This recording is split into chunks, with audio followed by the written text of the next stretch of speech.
the work of being willing to look at, reclaim, and integrate the shadow is probably, well, it is the work of a lifetime. It's the work of a whole lifetime. And as we said this morning, resistance is an inevitable part of the experience. In fact, the presence of resistance to acknowledging something as a part of yourself is one very good signal that the material that you're looking at is part of the shadow. Because again, remember, things are pushed into the shadow because for whatever reason we have learned that they are unacceptable. We have a negative judgment about those qualities, those behaviors, those attitudes, those thoughts, those impulses, those feelings. And so we have an investment in seeing them out there rather than in here.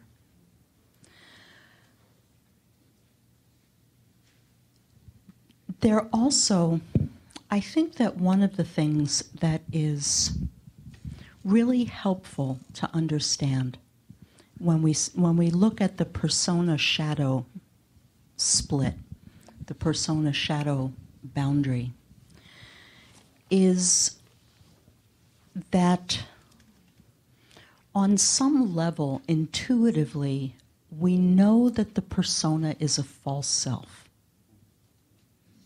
We know it.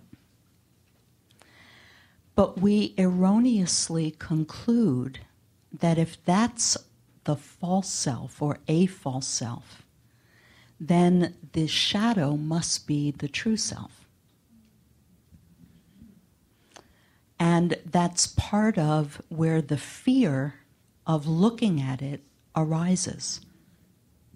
Because we have this horrible fright that if I look at that, and I know that the persona is not who I really am, then could it be that the shadow is who I really am? And that's the fear that comes up and the resistance that comes up. And yet, of course, what the spectrum is showing us is that the shadow is no more who you really are than the persona is.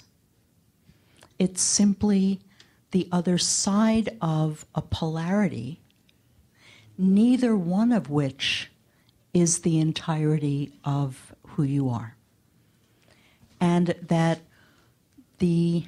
what Wilber calls the healthy ego, which is the sense of self that can include both the persona and elements of the shadow, is closer to who you really are than either the persona or the shadow in and of themselves.